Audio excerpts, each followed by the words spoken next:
Todos, boa noite a todos. Aqui é o Carlos Alexandre Nascimento, coordenador-geral do MBA PPP Concessões.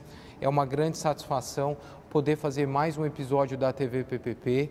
Hoje uma TV PPP muito especial, uma TV PPP na qual eu até dedico a terceira turma do MBA PPP Concessões, porque é a primeira vez que nós fazemos uma TV PPP totalmente aberta, passando ao vivo, não só na plataforma, mas passando no YouTube, e ao mesmo tempo uma TV PPP feita ao vivo fora de São Paulo. Estamos falando aqui direto de Porto Alegre, direto da Prefeitura de Porto Alegre, no Salão Nobre, numa ocasião muito especial, numa semana muito especial, no qual tem acontecido uma pauta muito grande de PPPs aqui no Rio Grande do Sul.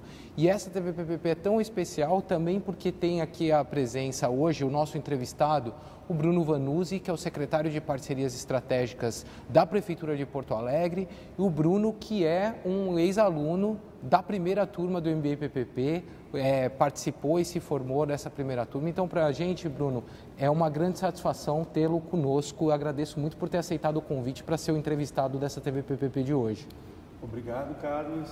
Uma boa noite aí aos alunos, demais espectadores. Uma honra aqui estar participando da TV PPP. Já assisti várias TVs PPPs, muita coisa aprendi aqui. E hoje nós estamos aí para compartilhar um pouco do que vem acontecendo em Porto Alegre, né? Os últimos acontecimentos. Fortes emoções, mas vamos que vamos. Não, excelente. Só para dar uma contextualizada, hoje a TV PPP, como eu disse, é aberta, então nós temos participantes que não são do MBA PPP, mas o tema dessa TV PPP, que trata de governança de programas e projetos de PPP, é um dos tópicos que estão sendo estudados pelos alunos da terceira turma.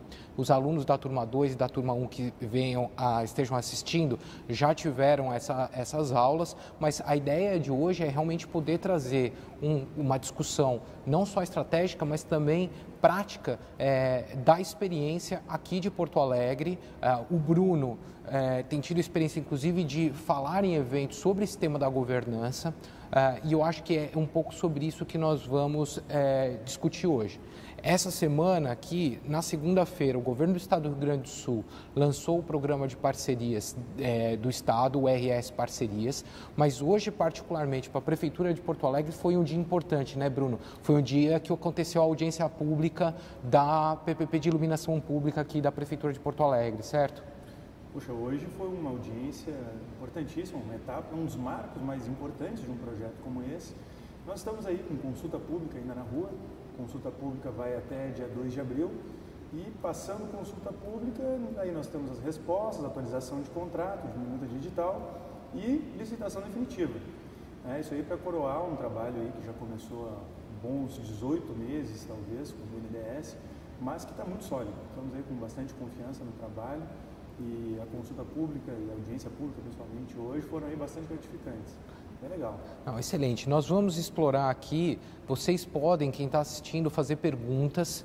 Então, para os alunos do MBA que estão assistindo pela plataforma, vocês podem mandar as perguntas para o Bruno direto no chat da plataforma. E para quem está assistindo pelo YouTube, vocês podem mandar as perguntas nos comentários do YouTube. A Veridiana Nakad, que é a nossa tutora, está fazendo a curadoria dessas perguntas e no bloco 2 dessa entrevista, nós vamos endereçar algumas dessas perguntas para o Bruno, né? Então, Bruno, vamos começar então discutindo um pouco a Secretaria de Parcerias Estratégicas de Porto Alegre não existia antes do atual prefeito assumir o mandato, certo?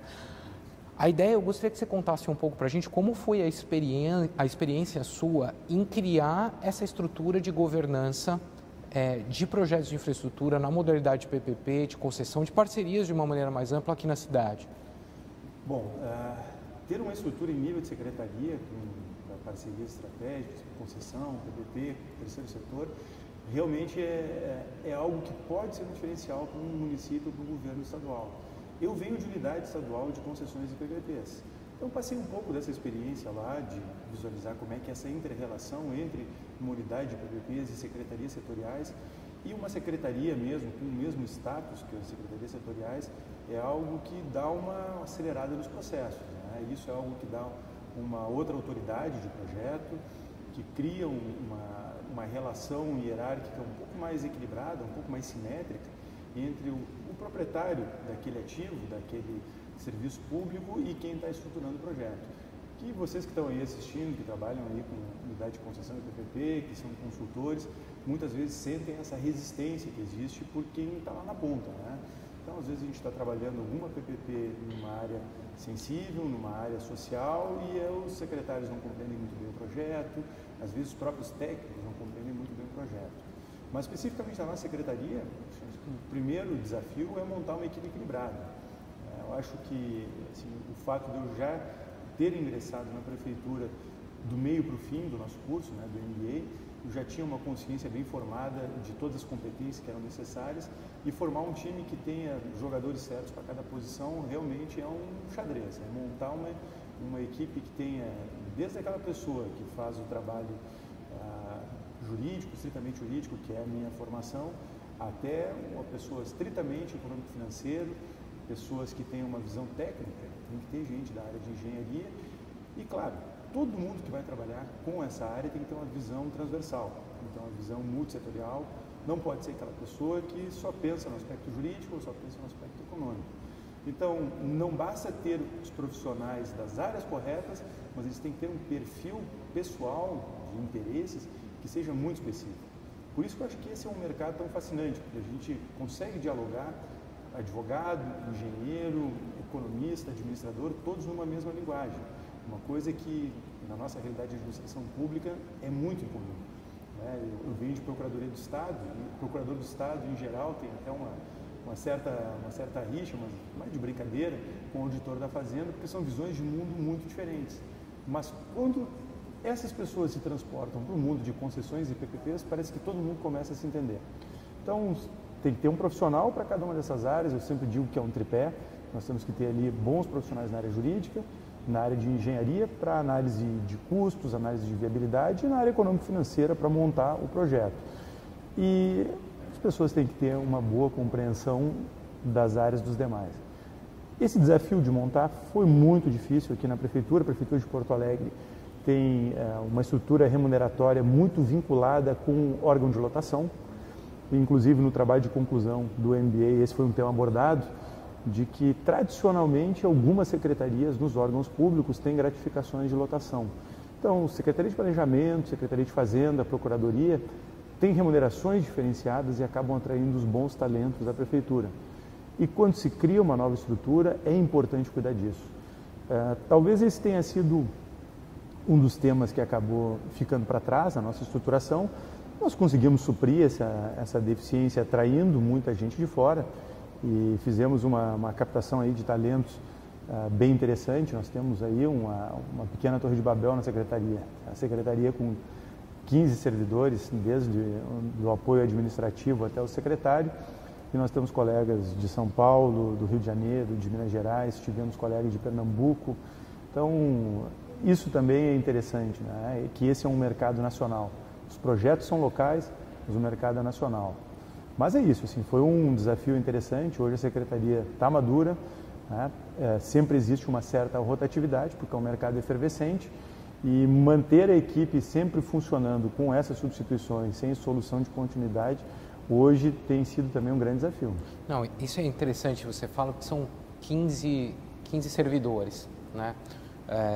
Você conseguiu acabando montando uma estrutura comparada com a maioria das unidades de PPP ou secretarias, é uma estrutura que dá para trabalhar. Sim, né? É grande. Você vê que tem estruturas que são muito pequenas e tem que operar num nível de produtividade e eficiência absurda para poder entregar. Mas eu te pergunto, do ponto de vista, inclusive, político-institucional, assume o novo governo e propõe a criação de uma secretaria, porque muitas vezes criar unidade se discute menos por conta do simbólico de você criar uma secretaria nova. Como que foi essa discussão política na cidade, a criação de uma secretaria de parcerias numa cidade que historicamente é resistente à participação privada na infraestrutura, certo? Não só na infraestrutura, mas na participação privada junto ao governo.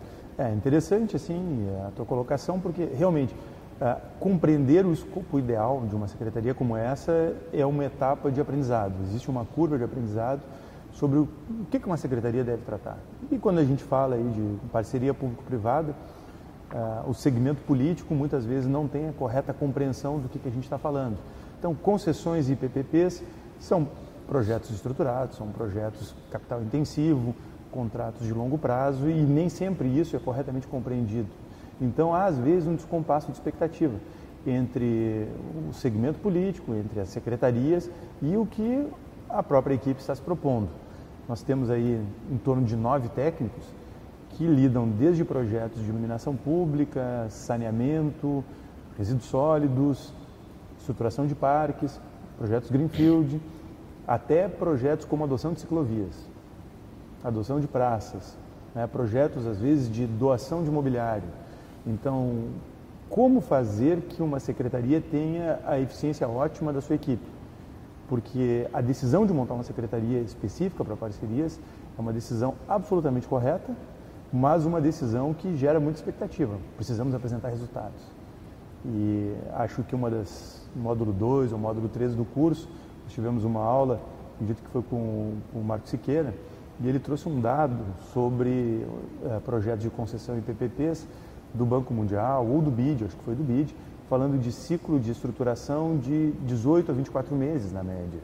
E o segmento político e a própria sociedade civil tem uma expectativa diferente. Então, é realmente complicado porque existe um anseio muito grande. As pessoas, quando vem uma sinalização tão forte como a criação de uma secretaria, têm uma expectativa que de um dia para o outro surjam PPPs, brotem obras pela cidade, e a coisa não acontece bem assim. Seja porque o setor público tem suas amarras, seja também porque qualquer obra é difícil. E essa é uma analogia que eu sempre trago. Uma pessoa que pretende construir uma casa na praia ou pretende se mudar e construir uma casa, entre ela ter aquela primeira ideia e se mudar, botar ali a sua chave na porta e entrar em casa, demora 4, 5 anos. Esse é o ciclo de projeto. Um dia desse visitei um amigo que tinha acabado de se mudar, perguntei quanto tempo foi a obra desse prédio. Ele me falou 3 anos. Então, se for considerar o tempo da aquisição do terreno, elaboração de projeto, estruturação do financiamento, a gente está falando de quase 6 anos para construir um prédio. E a gente tem uma expectativa, enquanto sociedade civil, de que em 2 anos surja um viaduto, surjam novas escolas, novos hospitais, quando não é bem assim que funciona. Então, por um lado, a gente cria uma expectativa muito positiva, mas por outro lado, a gente cria uma pressão de trabalho muito grande. E essa pressão é natural e eu acho que ela é boa. Ela é boa porque ela estimula quem está ali na ponta, né, tanto o secretário quanto a equipe, mas também ela serve para que a sociedade veja as oportunidades. Então, toda vez que nós fazemos algum tipo de reunião, almoço, nós vamos em alguma entidade local e se apresentam as possibilidades que nós temos, existe um brilho no olhar do cidadão. O cidadão pensa, opa, existe alguma coisa além daquela mesmice que é vamos começar um projeto, vamos pegar um financiamento, estamos aguardando que o governo federal nos passe um dinheiro. Então, é um processo muito rico, é um processo que evolui muito ao longo do tempo. 2 anos ainda não atingiu a maturidade. Uma das coisas mais preocupantes é deixar um legado, e nisso a questão da capacitação do poder público, da capacitação da equipe permanente, essa é uma questão que nós temos que endereçar agora nos próximos 2 anos de gestão. Não, isso é muito interessante, você falou da capacitação, mas antes de entrar nos efeitos disso na gestão pública como um todo, e no programa de parcerias de maneira mais específica, eu queria te fazer uma pergunta relacionada, ainda dentro do aspecto de estrutura de governança, seja um estado ou município, acaba tendo seu conselho ou comitê gestor de parcerias público-privadas. E, de uma certa maneira, ali estão representadas as secretarias de área meio, mas também algumas secretarias de área fim, e boa parte da discussão política também se dá ali, né? Na definição efetivamente de quais projetos serão priorizados. E quando a gente fala de governança, eu acho que uma das variáveis-chave é realmente ter critérios claros para a priorização e seleção de projetos. E nós sabemos que nem sempre os critérios são realmente o value for money, o de necessidade técnica, a de expansão do desenvolvimento econômico e social, dos efeitos distributivos, por exemplo, daquele projeto. Mas, por outro lado, muitos projetos realmente atendem essa demanda. Queria que você nos contasse um pouco como que é essa sua experiência de conselho gestor, lidando com os diferentes secretariados, e se na Prefeitura de Porto Alegre vocês conseguiram estabelecer uma metodologia de seleção de projetos. Bom, esse acho que é um ponto-chave para a definição de carteira. E a carteira é onde se estabelece, bem ou mal, o sucesso de um programa, né? Se nós não temos uma carteira bem definida, o programa de PPPs de um município, de um ente subnacional, como um estado, tende a ser alguns esforços esparsos, alguns espasmos, né, de inovação, mas sem uma sustentabilidade. A realização de reunião de conselho gestor é algo que a gente vê, e eu não falo aqui especificamente da Prefeitura de Porto Alegre, nem falo do Estado do Rio Grande do Sul, eu falo em geral pelo que a gente conversa de mercado, pelo que a gente conversa do setor público. É sempre um ponto muito difícil de realizar um convencimento da sua importância. É um momento em que os secretários são colocados frente ao problema, né, o problema de política pública que todos nós enfrentamos dia a dia, cada um na sua secretaria, e é obrigado a tomar uma decisão, né? O nosso agente político que está ali tentando apagar aquele incêndio diariamente, tentando resolver o problema de uma escola, de outra escola, quando ele toma uma decisão a respeito da criação de uma parceria público-privada em educação, por exemplo, ele vai para a vitrine. Então, a realização de conselho gestor é muito importante. A reunião do conselho gestor sinaliza para mercado, sinaliza para multilaterais, sinaliza para estruturadores, mas também sinaliza, às vezes, um tema muito polêmico para a sociedade. Então, isso, de certa forma, gera um desconforto e também a questão, hoje, que é um tema absurdamente recorrente, é a questão de responsabilização com tribunais de contas e Ministério Público. Não é uma coisa rara de acontecer o receio de algum secretário de participar ou de assinar uma ata de um conselho gestor, com receio de que futuramente, daqui a 5, 10 anos, venha a ser responsabilizado por alguma decisão que tenha sido tomada ali. Mas essa é uma etapa de governança que, assim, é fundamental. Infelizmente é muito mais fácil falar do que fazer. É uma dificuldade recorrente dos órgãos públicos conseguir criar uma rotina, né? Conseguir estabelecer uma periodicidade, e nisso a gente pode observar que alguns estados que têm uma maturidade, que têm uma institucionalidade em concessões e PPPs, conseguiram atingir essa periodicidade. O estado de São Paulo, acho que é um exemplo que a gente pode citar tranquilamente. A pessoa pode procurar no Google, né? Reunião de conselho gestor, ata, diário oficial, estão publicadas as reuniões com todas as suas decisões e os racionais. Eu acho que isso seria um marco, seria um exemplo a ser seguido por todos os entes subnacionais e, infelizmente, essa não é a regra. Essa não é a regra. Quanto à formação de carteira, realmente, assim, a análise técnica é incumbência exclusiva da unidade de PPPs ou da secretaria responsável. Nós temos que criar sempre uma matriz com alguns elementos que vão determinar a viabilidade ou não de um projeto. Como falasse muito bem aqui, questão de value for money, questão da política pública ser carente naquele momento de investimento, questões orçamentais e fiscais, nós não podemos nos enganar, isso importa muito no Brasil, questão de atratividade de mercado.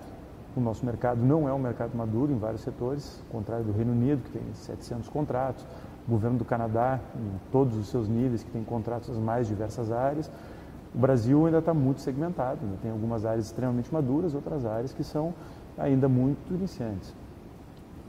E nós não podemos esquecer, é claro, e esse talvez seja se algo que eu possa passar um recado para quem está assistindo em casa, também a compreensão da questão de ciclos de governo. Eu acho que ciclos de governo e agenda política são temas que são fundamentais e essa é uma sensibilidade que quem trabalha nessa área tem que ter. Nós trabalhamos aí numa região de intersecção entre o técnico e o político, e se um gestor, um coordenador de unidade de PPPs ou um secretário da área não tiver essa visão, não compreender quais são as pautas, quais são as agendas daquele determinado governo, com certeza os seus projetos não vão ser acolhidos. Então, é um desafio que passa muito pela percepção e também por uma certa doutrinação.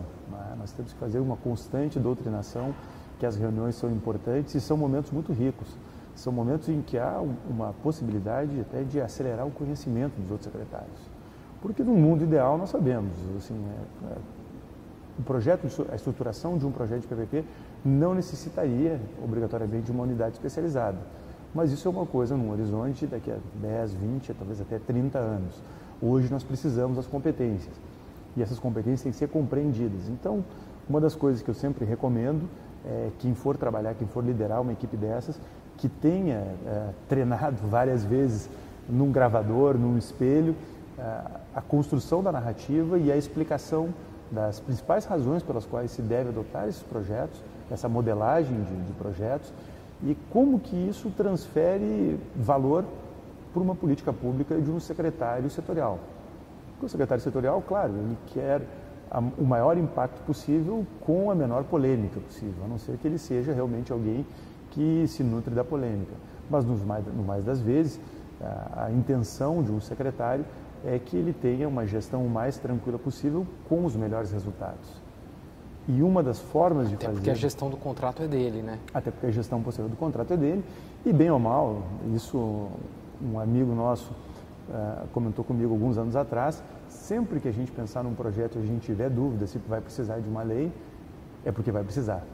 Então, o secretário setorial precisa ter a narrativa, precisa compreender a narrativa, precisa compreender o espírito da PPP, por que ela é vantajosa, qual é a questão de modernidade, como que ela gera valor, como que ela evita custos de transação desnecessários dos modelos tradicionais de contratação, como que ela gera engajamento do setor privado e, na minha opinião, o mais importante, como ela atrai esse capital, essa liquidez que existe no mundo, que eu sempre brinco, poderia estar aí investindo em fabricação de lancha de luxo, mas não, nós queremos que esteja num hospital público, numa escola pública, na iluminação de uma cidade. Esse dinheiro que está aí circulando, esse excesso de riqueza que existe, essa hiperconcentração que existe no mundo, nós precisamos fazer com que ela atue a nosso favor. Se nós ignorarmos isso, bom, nós estamos virando as costas aí para o futuro do cidadão. Bruno, vou te fazer duas perguntas em uma. Uma, pensando nessa ainda discussão da carteira de projetos, que você nos contasse quais são os principais projetos em carteira da Prefeitura de Porto Alegre no momento e como que é essa composição entre concessão administrativa, patrocinada e concessão comum ou permissão, outras modalidades que vocês estão fazendo de parcerias. E, já falando de carteira de projetos, como que o setor privado, local, nacional, e dependendo do caso de algum projeto que seja internacional, você acha que reagiu à criação de um aparato institucional de governança mais robusto aqui em Porto Alegre, considerando que não tinha? Pergunto isso por dois motivos. Primeiro, porque nós temos alunos do setor privado, né, que, na verdade, eles olham o que está sendo feito pelo governo para decidir se vai participar ou não. E em discussões, inclusive em fóruns no exterior, eu escutei de muitos investidores estrangeiros. Normalmente se fala da questão da segurança regulatória, da segurança jurídica, mas parte disso está realmente em saber que existe uma estrutura de governança que não vai acabar da noite para o dia e que você pode ter confiança que vai ter uma estrutura transversal que vai estar cuidando desses projetos no longo prazo. Então, queria que você contasse um pouco dessas duas coisas para a gente. Bom, começando sobre assim, a repercussão da criação de uma secretaria específica. Eu acho que, primeiro, cria uma porta de entrada, cria um instrumento de diálogo muito importante entre o setor privado, que tem uma expectativa de lançamento de projetos, e o setor público. Porque é uma situação muito recorrente, né? Um investidor, um concessionário, às vezes até mesmo um pretendente a concessionário, um entrante no mercado, uma empresa EPCista, que pretende migrar para um mercado de concessões e PPPs, fazer uma visita no secretário setorial e não encontrar eco nas suas propostas. E aí nós entramos naquela seara, daquela simetria de informações que é tão discutida, inclusive no MBA, e começam a pipocar as manifestações de interesse privado, as PMIs pouco estruturadas, PMIs com pouco conhecimento, pouca capacidade instalada. Quando existe uma secretaria ou uma unidade de concessões bem estruturada, esse diálogo acontece de uma forma muito mais respeitosa e, me parece, de uma forma muito mais produtiva. Até porque o poder público se torna capaz de, desde logo, sinalizar o que pode e o que não pode acontecer. O que tem tendência de se concretizar e o que, desde o início, não há como se concretizar. Primeiro, por conhecer a técnica e segundo também por conhecer internamente a prefeitura. Porque essa interface, assim, esse sombreamento entre a técnica e o conhecimento do setor público, o conhecimento do que vem acontecendo no setor público, é muito difícil de encontrar. Porque muitas prefeituras, muitos estados optam por terceirizar a parte estratégica, a definição de carteira, entrando aí no nosso primeiro assunto, e com isso a carteira acaba sendo definida muito mais pelo que o mercado pretende, pelo que o mercado espera, do que pelas reais necessidades e às vezes mesmo pelas reais viabilidades políticas internas.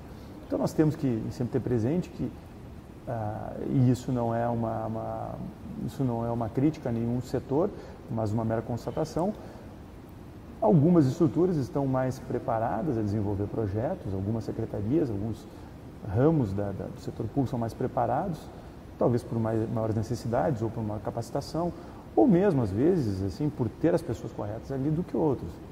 Então, quando nós internalizamos uma carteira de projetos, um desenvolvimento estratégico de um programa de PPPs através de uma consultoria externa, sem o conhecimento interno, nós corremos o risco de não ter aderência nenhuma. Por mais que uma reunião de conselho gestor valide, depois o desenvolvimento da carteira acaba se tornando muito difícil. E muitas vezes a carteira definida internamente também acaba não vingando. Você tem uma ideia aqui, agora, poucos meses atrás, eu fiz um levantamento, nós tínhamos 35 projetos em acompanhamento numa secretaria que tem 9 técnicos. Nós temos 9 técnicos, assessoria de imprensa, chefia de gabinete, auxiliar administrativo, secretário executivo. Então, 14 pessoas, mais secretário. Com 9 técnicos conduzindo 35 projetos, realmente a coisa fica bem complexa, né? Se cada técnico for liderar um projeto, aí são quase, 5 projetos por pessoa. Então, não é uma coisa muito simples de tocar. O que acaba acontecendo na definição de carteira hoje é a pauta fiscal. Então, nós temos aí uma dificuldade fiscal importante nos municípios, isso não é exclusividade de Porto Alegre, e as concessões administrativas que não tenham uma receita vinculada direta, realmente acabam se tornando um desafio muito grande. A estruturação de sistemas de pagamento que possibilitem uma visualização de segurança jurídica e de um fluxo de pagamento contínuo. Nós tínhamos até agosto, julho, aí sempre a perspectiva de utilização de fundos de participação dos municípios e fundos de participação dos estados.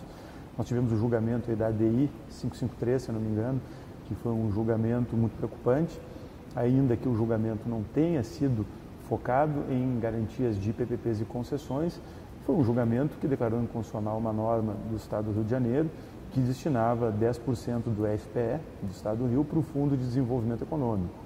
E o julgamento, o acórdão diz com todas as letras que Fundo de Participação dos Estados é sim tributo e, portanto, não pode ser vinculado a nenhuma atividade específica.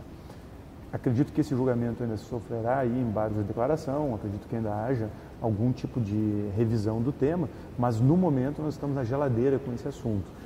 Então, hoje, os municípios têm atuado muito com iluminação pública, não é à toa que Porto Alegre vem trabalhando aí forte em iluminação pública, saneamento, que também tem tarifa. Acredito que exista ainda uma milha a ser percorrida na questão de resíduos sólidos, em 2 aspectos muito importantes. O primeiro aspecto é na transformação da taxa de lixo em tarifa, que a legislação permite. Né? A nossa Lei Nacional de Política de Resíduos Sólidos diz que será instituída tarifa ou taxa, mas todos os municípios praticamente instituíram somente taxa. Nós precisamos passar para a tarifa, precisamos criar um modelo nacional de tarifa que seja possível fiduciar. Tá? E nós temos também, minha opinião, que criar uma rota tecnológica mais clara para o administrador público. O administrador público hoje tem uma insegurança muito grande do ponto de vista técnico sobre qual é a solução tecnológica para os resíduos sólidos. Na ausência de uma solução tecnológica, nós vamos para a solução mais barata e nós vamos continuar com aterros sanitários, que não são soluções ambientalmente incorretas, mas não atendem aos desejos, às expectativas aí da agenda política. Nós sabemos que a agenda política e a própria sociedade tem uma expectativa de que os aterros sanitários sejam cada vez menores, né? Por mais que ainda sejam válidos do ponto de vista ambiental. Então nós falamos aí dos grandes ramos de concessões municipais, junto com mobilidade. Acredito que questão de terminais rodoviários e para cidades aí com mais adensamento, veículo leve sobre trilhos, também tem uma possibilidade muito grande, mas são todos projetos com recursos, assim, com capital muito intensivo, são projetos de grande porte. Nos estados, claro, nós temos aí rodovias, nós temos aí concessões de aeroportos, nós temos concessões de rodoviárias, nós temos hidrovias, nós temos uma série de outros equipamentos. Em Porto Alegre, se optou aqui por começar desse conjunto de capital intensivo por iluminação pública, primeiro aproveitando o PPI, que vinha sendo recém-inaugurado, início de 2017, pelo BNDES. Então, Porto Alegre se candidatou a ser projeto piloto de iluminação. Nós estamos aí com um projeto praticamente em fase de licitação. E nós tivemos aí uma carteira interessante com projetos que são absolutamente inovadores, acompanhando um pouco a tendência dos municípios que estão mais aí na vanguarda, como São Paulo. Nós estamos estruturando projetos de concessão de parques. Nós temos um projeto de lei bem encaminhado na Câmara de Vereadores, passou já por Comissão de Constituição e Justiça, está com votação muito próxima, e nós estamos estruturando junto com a UNOPS, com o Escritório de Projetos das Nações Unidas, em parceria também com o Instituto CEMEA, a concessão de operação e manutenção de alguns parques já existentes, e inclusive a construção de um parque novo, Greenfield, que seria uma coisa talvez inédita no Brasil. Eu desconheço o projeto Greenfield de concessão de parques. Nós temos uma PMI de um parque também, uma reconversão de um parque que vinha sendo abandonado. Nós temos concessão de auditórios, que deve sair próxima semana, no máximo, na outra, o edital, um auditório com mais de 3 mil lugares, o Auditório Araújo Viana, que é um equipamento cultural muito importante da cidade, que traz junto consigo o Teatro de Câmara Túlio Piva, que é um teatro que esteve fechado nos últimos 5 anos por não ter condições. Nós temos projetos de imobiliário urbano, que são projetos que aparentemente não são projetos de concessão em PPP e estrito senso, mas eles carregam consigo uma série de equipamentos, de elementos de Smart City. Então nós temos aí câmeras de segurança, câmeras de vigilância, e aí nós temos agora, eu posso aqui pegar minha cola no celular e olhar todo o portfólio, mas esses são os projetos que eu vejo assim com uma maior maturidade. E agora nós temos a expectativa de começar o projeto de saneamento. O projeto de saneamento, nós estamos aí desenhando o plano de trabalho com o BNDES. E Porto Alegre, uma cidade que, dentre as capitais, tem um IDH de ponta, tá aí entre as 4, 5 capitais com melhor IDH, mas tem números gerais de saneamento em torno de tratamento de 52%, 54% do esgoto. O que dá exatamente na média nacional, o que nós consideramos aí inaceitável. Então, essa é uma pauta muito importante para a cidade, muito importante para o prefeito, e o BNDES está aí super engajado nesse trabalho. Não, excelente. Bruno, muito boa a explicação. Acho que você deu um panorama muito bom nessa primeira parte da entrevista. Nós vamos fazer agora um intervalinho aí de 3 minutos, só o tempo de quem ainda não mandou pergunta e queira mandar, possa mandar, e nós voltamos em 3 minutos para retomar, fazendo um pinga-fogo aqui com o Bruno, com as perguntas que foram feitas por quem está nos assistindo. Então, voltamos rapidinho. Então, estamos voltando aqui agora com a nossa TV PPP de hoje, com o secretário Bruno Vanuzzi, secretário de Parcerias Estratégicas da Prefeitura de Porto Alegre e ex-aluno do MBA PPP, o que para nós, como eu disse, é uma grande satisfação, falando hoje aqui direto de Porto Alegre, do Salão Nobre da Prefeitura, a quem eu já gostaria de agradecer aqui na figura da Mariana, agradecer pela Prefeitura que cedeu o espaço, esse salão tão bonito aqui, e agradecer também a Cartola Conteúdo, que é a agência de marketing do MBA PPP, por todo o apoio logístico para viabilizar isso daqui. Nós vamos fazer o seguinte agora. A ideia, pelo que eu recebi aqui, e vou estar acompanhando aqui no celular, é um pinga-fogo com o Bruno, porque tem um monte de pergunta aqui, choveu pergunta, que eu acho muito bom, agradeço a participação de vocês. Então eu combinei com o Bruno aqui que eu vou fazer as perguntas aqui de acordo com o que eu estou recebendo e ele vai responder rapidamente aqui de uma maneira sucinta para a gente poder cobrir o maior número de perguntas possíveis. Então, Bruno, primeira pergunta, vamos dividir por alguns tópicos, o tópico ainda continua em governança. O Felipe pergunta que dados mostram a mortalidade de número significativo de projetos de PPP no Brasil. Como a governança pode contribuir para diminuir esse número tão negativo? Bom, antes de mais nada, governança, para que o projeto não morra, significa todos os secretários envolvidos devem conhecer o projeto. Então, quando a gente fala de reunião de conselho de PPP, significa secretário da Fazenda, secretário de Planejamento, secretário de Governo, secretário setorial, prefeito, governador, vice-governador, todos eles engajados no projeto. Isso se chama engajamento. Acho que uma das grandes causas, além, claro, da escolha de projetos equivocados, que não tenham viabilidade ou que não tenham um sistema de pagamentos adequado, é a falta de engajamento. Acho que nisso a governança ajuda muito. Perfeito. O Carlos pergunta quais estratégias a unidade de PPP ou Secretaria de PPP pode adotar para construir boas relações com outros entes governamentais a favor do desenvolvimento dos projetos de PPP. Bom, antes de mais nada, a unidade de PPPs deve assumir para si a tarefa ruim de construir a narrativa correta. Então, essa é uma tarefa que muitas vezes o secretário setorial não tem condições de fazer, é ir de peito aberto numa rádio e explicar por que deve fazer uma PPP ou uma concessão. Ir na Câmara de Vereadores ou na Assembleia Legislativa e explicar por que a concessão é uma solução mais adequada do que tomar um financiamento. Então, eu acho que a primeira forma de criar essa empatia, essa relação de confiança, é a unidade relativa a PPPs e concessões assumir que ela é que tem que construir a narrativa.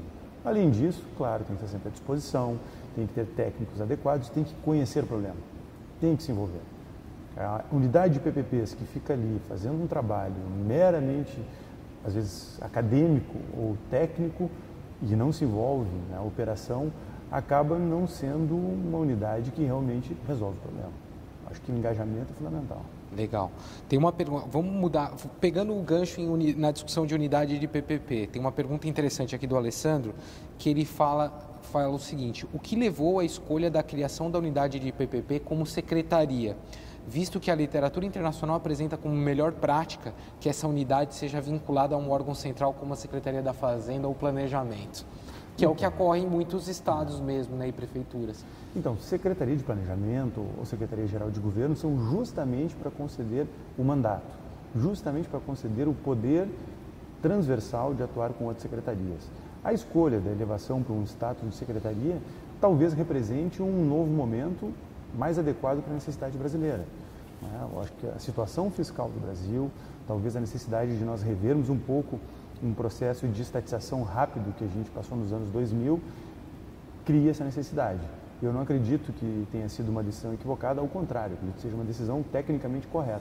E acho que quanto mais for replicada, melhor serão os resultados.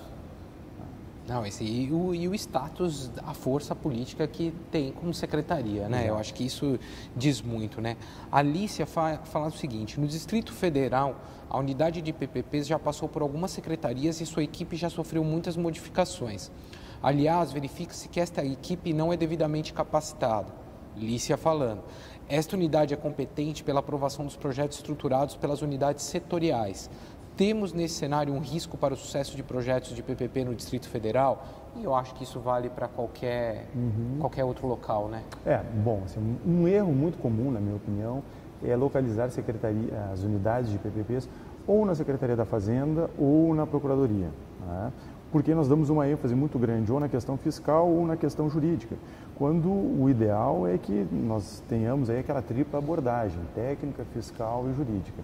Então, Secretaria de Governo, Secretaria de Planejamento, gabinete de governador, vinculado ao gabinete do governador, do prefeito, ou mesmo, e preferencialmente, na minha opinião, uma secretaria autônoma, são as melhores soluções. Eu não sei se eu entendi corretamente a pergunta, mas, pelo que eu entendi, quem desenvolve os projetos no Distrito Federal são as secretarias setoriais e a unidade de PPP somente chancela. Bom, aí realmente assim, isso é contra o que a literatura recomenda, tá? E a gente acaba transformando a unidade de PPPs num revisor ou supervisor de projetos. E aí os projetos vêm cada um com uma cara, cada um com uma modelagem diferente, cada um com uma própria estrutura e realmente fica muito difícil a gente ter um programa que seja coerente. Lícia, se me permite uma sugestão, pesquise também o modelo britânico de governança de projetos de infraestrutura, a Infrastructure and Projects Authority, que os alunos do MBA PPP, agora no módulo internacional em junho, vão ter a oportunidade de conhecer, mas no Reino Unido as equipes setoriais têm unidades setoriais nos ministérios, nos governos específicos, sob uma coordenação, um auxílio do órgão central do governo para ajudar a funcionar melhor isso daí. Uma última pergunta ainda sobre as unidades de PPP, Verônica e Juliano. Considerando tratar-se de uma secretaria independente, qual a forma encontrada para conciliar o tempo e os interesses políticos dos gestores das secretarias idealizadoras do projeto com a condução técnica dos servidores da secretaria?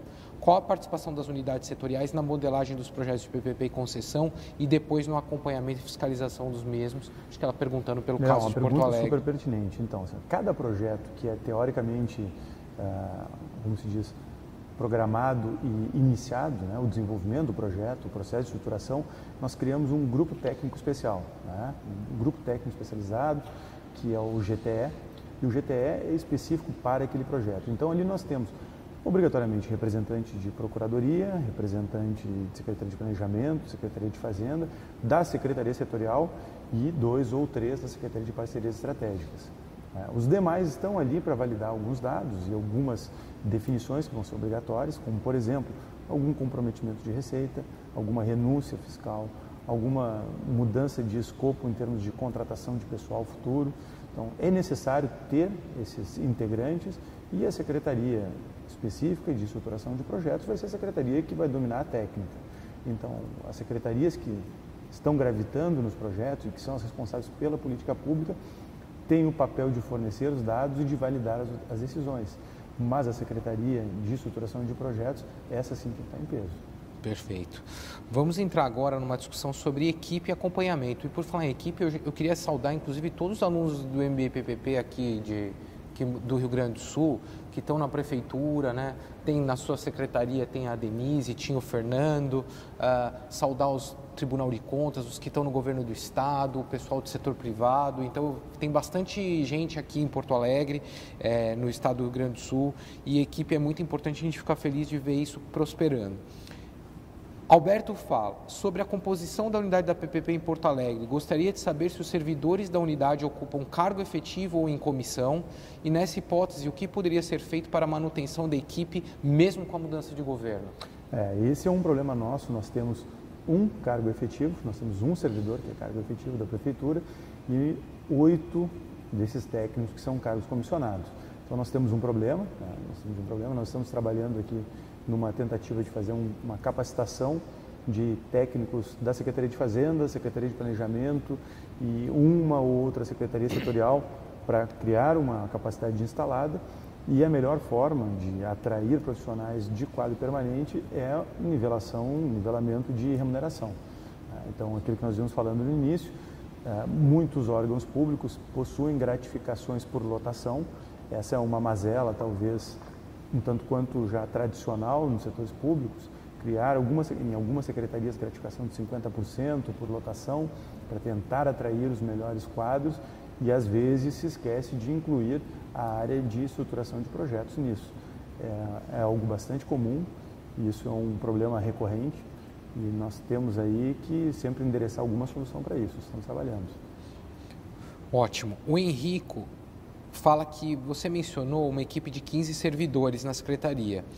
Ele gostaria de saber se a estrutura humana e física correspondente no ente municipal para os aspectos de gestão, fiscalização dos contratos e regulação, como uma agência reguladora. Não, veja bem, nós temos aqui a Secretaria de Planejamento extremamente estruturada, nós temos ali setores de captação de recursos, de financiamentos, inclusive maiores do que a Secretaria de Parcerias Estratégicas, e o acompanhamento dos contratos, inevitavelmente, vai acabar sendo pela Secretaria Setorial, com o apoio da Secretaria de Parcerias Estratégicas. Seria um erro a Secretaria de Parcerias Estratégicas, com uma visão mais de estruturadora, fazer o acompanhamento depois da política pública já implementada. Eu acho que a visão de PPPs e concessões é importante, mas cada secretaria deve cuidar da sua política pública até por uma análise de resultados, uma análise de impactos. Houve mais uma pergunta que ele fez um ponto que eu acho que era importante abordar. Que é a correspondência no ente municipal para os aspectos de gestão e fiscalização dos contratos. Não, regulação, tudo depende do tipo de contrato e do tipo de regulação que vai ser abordado, né? Nós temos regulação por contrato, regulação discricionária, price cap, regulação pelo custo, acho que esse é um módulo a seguir aí do curso. E os projetos que nós estamos trabalhando são projetos de regulação por contrato e nós, em saneamento, estamos avaliando aí a possibilidade de adoção, inclusive, de agência regulatória estadual ou transformação de algum setor em agência regulatória específica. A questão de fazer regulação por agência regulatória, isso exige um grau de maturidade e uma escala de projetos, de contratos em curso, que talvez ainda não seja o momento. Exige uma maturidade no sentido de nós reconhecermos a independência das agências. Ao instituirmos uma agência, nós temos que ter a tranquilidade de espírito, a paz de espírito, de saber que é um passo que não se volta atrás.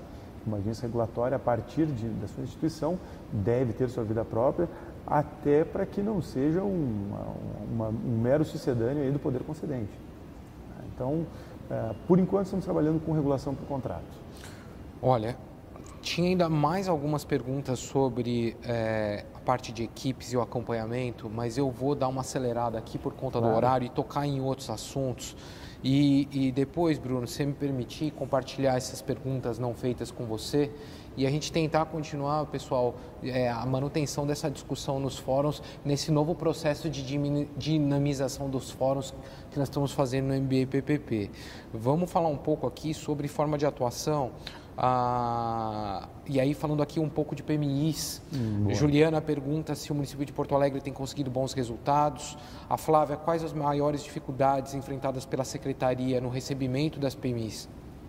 Gente, PMI é um tema muito rico, dá para falar, acho que um TV, PVP só sobre isso. A primeira coisa que nós fizemos aqui quando a gente entrou na Prefeitura foi regulamentar o procedimento de manifestação de interesse no âmbito municipal. Muitos municípios não têm um decreto específico e Porto Alegre não era exceção. Porto Alegre não tinha um decreto.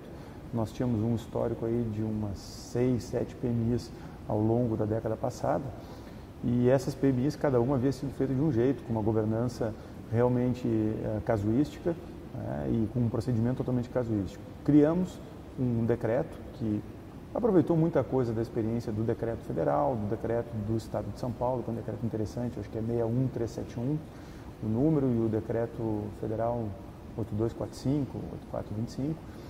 Criamos um procedimento nosso, específico nosso, e isso nos auxiliou nos 2 PMIs que nós temos. Nós temos um PMI hoje, em fase final, sobre concessão do mercado público, que é um projeto bem interessante, é um projeto que tem um impacto social e uma dificuldade de implementação que eu acho que você conhece melhor do que eu, participou lá da audiência pública do mercado público de São Paulo e que requer um encaminhamento com muita atenção. Por enquanto, o projeto vai indo bem. Agora nós estamos numa fase final de modelagem, em que nós estamos discutindo juridicamente a transformação dos contratos de permissão, dos permissionários, dos donos das bancas, na sua futura relação com o concessionário do mercado público. O projeto é muito interessante, eu acho que é um projeto que, se nós conseguirmos implementar, vai ser um projeto que vai mudar o mercado público de Porto Alegre. E o PMI tem sido uma ferramenta muito boa de diálogo, porque acredito que o PMI tenha que ser utilizado quando nós precisamos de um diálogo extremo. Então, nós precisamos aí de às vezes nós temos setores que são tão imaturos que é importante um PMI para gerar aquele brainstorm, para gerar aquele ingresso de novas ideias. E às vezes também nós temos setores tão maduros que um PMI pode vir simplesmente um recorta e cola que nós podemos aproveitar. No meio do caminho tem aqueles projetos que devem ser feitos com atenção e customizados, mas que nós sabemos qual é a cara deles. E esses aí, realmente, o PMI pode nos causar problemas. Mas é um tema super longo, eu acho que esse tema provavelmente vai ter alguma TV PVP específica sobre isso a seguir, né? Esse é um dos temas mais polêmicos no mercado de PPPs no momento, eu acho, né? Sobre a eficiência dos PMIs ou não. Certamente nós vamos discutir isso mais vezes no curso. O Orivan pergunta, voltando àquela discussão das garantias, qual tem sido então o modelo de garantia utilizado pela Prefeitura de Porto Alegre? Então, no nosso projeto de iluminação pública, é a conta fiduciária, né? É uma conta vinculada à receita da CIP, que é um modelo extremamente sólido, extremamente robusto. Não é um modelo equivalente a um fiduciário, uma tarifa, porque é uma contribuição, mas é um modelo que o mercado vem percebendo com uma razoável qualidade, e considerando que a contribuição de iluminação pública só pode ser destinada para este tipo de investimento, que é a iluminação pública, uma conta vinculada parece ser suficiente. O mercado vem se organizando, já de alguns anos, de uma forma que empresas gestoras de ativos, ou seja, pessoas jurídicas de direito privado, vêm ganhando um protagonismo muito importante, né? Para que elas possam prestar garantias para contratos de PPPs. Nós temos o modelo da Companhia Paulista de Parcerias, que é um modelo que eu acho que todos devem estudar. Nós temos o modelo da PBH Ativos, de Belo Horizonte. Nós temos o da Bahia, acho que é a Bahia Invest, né, que também é um modelo paradigmático. E são, talvez, os sistemas de garantias que hoje, quando não há uma tarifa, e esse é o ponto, né? Se nós temos uma tarifa, é praticamente uma concessão. A gente até pode fazer uma subconcessão, que toma uma cara de uma PPP administrativa, mas a segurança jurídica da tarifa está ali. Mas quando nós não temos tarifa, nós temos que caminhar aí de uma forma um pouco mais criativa, e a utilização dos ativos públicos como garantia, como um fluxo de pagamentos, sempre é muito importante. Então aí a gente tem que olhar carteiras de recebíveis que os entes públicos possuem, carteiras imobiliárias remanescentes, carteiras de dívida ativa não tributária, vamos imaginar outras coisas aí que a gente pode colocar, imóveis que possam gerar alguma receita, às vezes ações em tesouraria. Existem benefícios fiscais que geram recebíveis, existem muitas políticas de fomento industrial que antecipam o ICMS para indústrias, em casos de estados, e esses recebíveis aí geram contratos que são fiduciáveis. Então, nós temos aí que ter um pouco de criatividade e identificar tudo o que possa ser passível de transferência por uma estrutura jurídica própria, e essa estrutura jurídica própria, como eu digo, deve ser frágil como um para-choque de plástico do veículo. No momento que deu aquele problema e houve a colisão, não pode quebrar o passageiro que está dentro, tem que quebrar o para-choque que está lá na frente. E essas estruturas existem para isso, existem realmente, no caso de uma tragédia, elas servirem ali para garantir o projeto. Lembrando que nós voltamos ao longo do curso nessa discussão de estruturação de garantias. A nossa professora, vale até lembrar que a professora Gabriela Engler, que é a responsável pelas aulas de estruturação de garantias, inclusive recém foi nomeada secretária executiva de parcerias público-privadas do Estado de São Paulo. Parabéns e boa sorte também à nossa querida professora Gabriela Engler. E agora vem um conjunto de perguntas relacionadas a Tribunal de Contas, controle externo, que é uma outra pauta interessante, né? Então o Henrico pergunta se aqui nas PPPs de Porto Alegre houve ou se há algum tipo de acompanhamento simultâneo pelos órgãos de controle, em especial Tribunal de Contas e Ministério Público, se sim, como avalia essa interação. O Eduardo também reforça como está sendo essa relação com o Tribunal de Contas. E o Fernando pergunta se a reforma dos tribunais de contas propõe o fim das indicações políticas para compor os tribunais, se aprovadas, se essas mudanças também podem trazer benefícios aos projetos de PPPs e concessões. Bom, aqui nós usamos processo administrativo eletrônico, o que vem, de certa forma, facilitando a fiscalização do Tribunal de Contas e dando uma certa agilidade, né? Nós temos uma série já de requisições de documentos e informações que são encaminhados pelo Tribunal de Contas. Isso é natural, nós temos quem trabalha na área de estruturação de projetos não pode ver isso como uma punição ou como algo que não seja corriqueiro. Então, é normal. Hoje mesmo, antes de vir para cá, nós estamos fechando lá uma requisição de uma RDI com perguntas de A a X, então 20 e tantas perguntas, né? Estamos respondendo, construindo as respostas, e é importante até essa participação do Tribunal de Contas, porque é mais uma forma de aperfeiçoamento dos projetos. Claro que às vezes assim, gera uma certa exasperação em quem está trabalhando ali, com pressão de prazos, né? Pressão de excesso de trabalho, e aí entra aquela requisição de documentos do Tribunal de Contas com prazo de 10 dias, com pedidos inúmeros. Isso faz parte do nosso trabalho, né? Nós temos que interpretar isso com naturalidade, e quanto mais o Tribunal de Contas compreender o projeto, melhor eu acho que os projetos vão ser estruturados e mais segurança a gente vai ter depois do processo de licitação. Porque eu acho que nada é mais prejudicial para um projeto do que uma suspensão de licitação. Exato. Né? E em relação ao Ministério Público, é importante, nós temos aí uma interlocução constante, acho que assim, participação em eventos e sempre que possível, quando se for em algum evento, em Ministério Público, ou que seja um evento aberto, que o Ministério Público esteja presente, apresentar a carteira com as premissas dos projetos, para que o Ministério Público venha se habituando aos conceitos, porque bem ou mal, assim, tanto o Ministério Público quanto o Tribunal de Contas costumam trabalhar, e aí até o Judiciário, mais notadamente a respeito disso, costumam trabalhar uns 2, 3 anos depois do que o Poder Executivo. O Poder Executivo é quem vai inovando e o resultado acaba desaguando em Ministério Público e Judiciário ao longo do tempo. Então, a visão de administração pública que os órgãos de controle e o Judiciário acabam tendo é uma visão, de certa forma, datada, né? Eles olham um retrato de alguns anos atrás. Um pouco diferente do Tribunal de Contas da União, que faz o acompanhamento prévio e concomitante das licitações de concessões. Acredito que em alguns estados que já têm um pipeline mais longo isso também aconteça. E aqui no Rio Grande do Sul isso não está institucionalizado. Mas nós estamos tendo um acompanhamento de perto pela fiscalização dos municípios aqui do Tribunal de Contas, e os nossos projetos aí constantemente vêm uma requisição, a gente vai lá, explica, fazemos visitas, é um dos nossos trabalhos, tá? Isso não é um obstáculo, ao contrário, essa é uma das etapas. Como também é uma etapa, conversar com os vereadores, conseguir a aprovação de projetos de lei, conversar com os secretários setoriais, conversar com o chefe de poder executivo. É um trabalho complexo e, se fosse fácil, qualquer um fazia.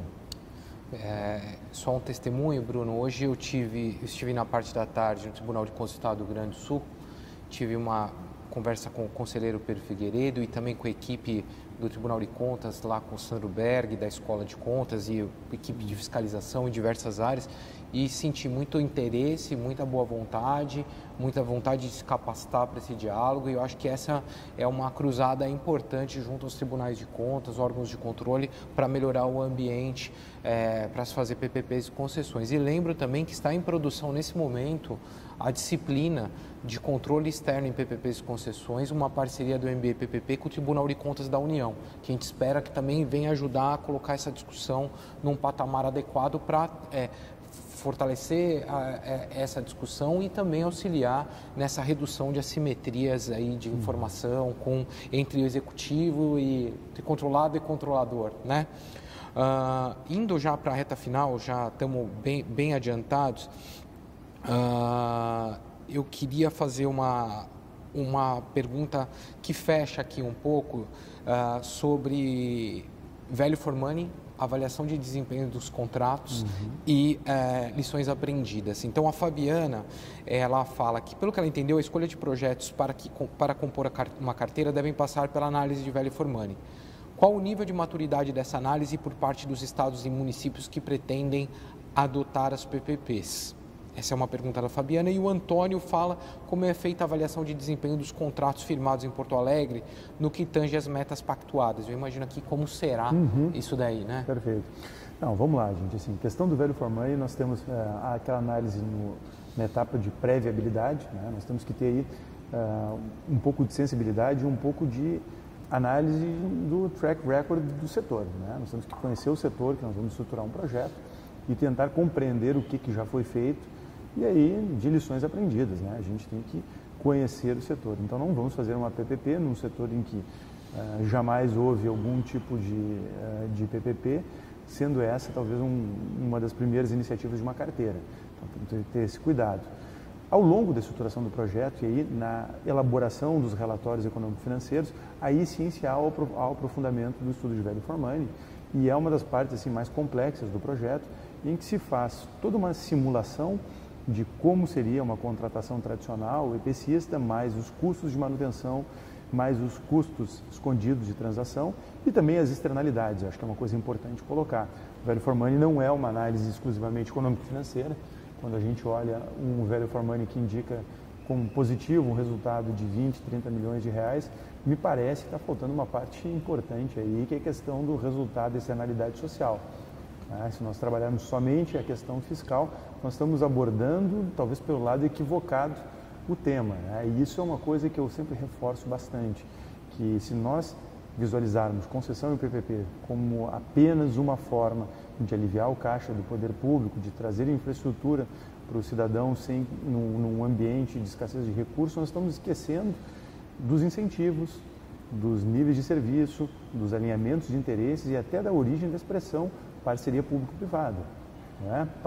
O Public-Private Partnership é criar um contrato que faça com que tanto o setor público quanto o setor privado queiram a mesma coisa, queiram um serviço de qualidade, queiram um atendimento bom e isso se comunica diretamente com os níveis de serviço. E aí que eu falei que a unidade de concessões e PPPs tem que conhecer profundamente a política pública que está sob análise. Então, quem vai desenhar o contrato, o termo de referência, a minuta de edital, os indicadores de desempenho, muito provavelmente tem que conhecer o sistema de PPPs, não pode ser a Secretaria Setorial. Mas, ao mesmo tempo, para saber o que é um índice de desempenho importante para aquela política pública, tem que se conhecer a política pública a fundo. Então, o que realmente importa numa escola, o que realmente importa num hospital, o que realmente importa num centro de atendimento, numa unidade, no UAI, como tem em Minas Gerais, quais são os indicadores, né? O que indica um serviço bom ou ruim e quais são os níveis de serviço adequados. Então, é um processo de integração, de troca de informações que é muito enriquecedor. Aqui em iluminação pública, hoje mesmo estava se discutindo. Uma das questões era, na audiência pública, que até nem foi perguntado, mas foi um tema que veio através da consulta. Não, veio do Tribunal de Contas essa pergunta, foi uma pergunta interessantíssima. O índice de referência de cor não deveria ser um indicador de desempenho a impactar na remuneração? E a resposta era não. Esse é um nível de serviço básico, mas acima daquele nível de serviço não há impacto de remuneração porque não há um ganho substancial. Essa é uma questão extremamente técnica, extremamente relacionada com a política pública. Um engenheiro luminotécnico é quem realmente conhece isso, para nos dizer que a partir do IRC 70, que é o índice de referência de cor, o ganho é muito pequeno e não vale a pena pagar mais por uma lâmpada que tenha um IRC 75 ou 80. Então, realmente, para a gente ter bons indicadores, ter bons serviços, engajamento da unidade de PPPs é fundamental. Não, excelente. Pergunta final, Bruno, para a gente encaminhar aqui. Lições aprendidas, o Diego e o Lucas, né? Principais desafios e lições aprendidas até o momento com a experiência de Porto Alegre. O que você pode deixar de... Primeiro, sempre... A gente nunca consegue a governança que a gente espera. Então, governança é um trabalho diário, é um trabalho que exige constante esforço e é um trabalho que tem que ser transmitido e tem que ser comunicado. Acho que esse é um ponto fundamental. O segundo ponto fundamental, não podemos ter apego, né? Não podemos ter a visão de que a carteira de projetos é uma coisa estática, é natural que ela mude. A carteira de projetos em setor público anda um pouco ao sabor do vento e nós temos que ter alguns projetos que são os projetos cláusulas pétreas, que são aqueles projetos que nós não podemos abrir mão, e tem outros projetos que nós temos que aceitar com naturalidade o falecimento deles, né? O índice de mortalidade de projetos. Eu acho que um outro tema muito importante é que nunca devemos esquecer dos stakeholders, né? Acho que isso foi um tema que a gente acabou abordando pouco aqui. Eu não usei a expressão, mas eu acabei falando muito neles. Eu falo de vereadores, de mercado, de órgãos de controle, de secretários setoriais, né? A identificação, o planejamento do projeto, o mapeamento dos stakeholders, eu acho que isso é algo que eu já tinha essa preocupação antes e essa experiência aqui no município vem demonstrando que realmente isso é fundamental e isso requer atenção, isso requer investimento de tempo, investimento de energia, construção de narrativa, elaboração de documentos, né? Quando teve votação na Câmara de alguns projetos, eu preparei folder, né? Folderzinho com os principais fatos, principais vantagens do projeto, com casos no Brasil e no mundo, inclusive com o site dos projetos dos outros estados, para que os vereadores possam consultar. Né? Então, isso aí foi uma coisa que fez muita diferença. Né? Então, a atenção personalizada. Né? Converse com todos os vereadores, converse com todos os secretários que sejam necessários, converse com os órgãos de controle, né? E não abandone, claro, os usuários, né? O cidadão que é a finalidade de tudo. Né? E a gente teve aí experiências muito ricas ouvindo aí cidadão vinculado a determinada atividade nos passando as suas necessidades. E às vezes não são aquelas que a gente imagina. Mas é isso. Excelente. Bruno Vanuzzi, secretário de Parcerias Estratégicas da Prefeitura de Porto Alegre, ex-aluno MBA-PPP da classe de 2018, nossa primeira classe. Nosso amigo, muito obrigado por ter aceitado o convite de fazer essa TV PPP, uma aula especial daqui direto de Porto Alegre. Achei que foi excelente essa dinâmica. Agradeço a todos que participaram, recebi aqui as informações que teve uma audiência muito boa aqui, uma participação muito grande Desculpa, gente, se a gente não pôde responder todas as perguntas, né? O nosso tempo aqui é limitado, a gente até estourou um pouquinho, mas vou compartilhar essas perguntas com o Bruno. Vamos continuar essas perguntas, essa discussão nos fóruns, mostrando que assim, a gente tem como dinamizar, assim, né? Mesmo sendo um curso em educação à distância, ter bastante interatividade e espero ver... encontrar os alunos da turma 3, turma 2, da primeira turma, no nosso evento no dia 26 de abril, que está ficando muito legal. Bruno, nós estamos convidando o governo federal para vir apresentar esse novo momento, PPI, SDI, BNDES, contar um pouco nós, inclusive de como vai ser esse apoio, potencial apoio dos projetos para os estados e para os municípios. Então, eu espero ver a maioria de vocês no dia 26 lá, prova no dia 27, preparativos para o módulo internacional, tem bastante coisa em andamento, né? E lembrando também, para quem não é aluno do curso, que se torne, né? A partir de amanhã, as matrículas para a turma 4 estarão abertas para ter o início em setembro deste ano. Então, muito obrigado, boa noite a todos, boa noite a todas. Boa noite, gente.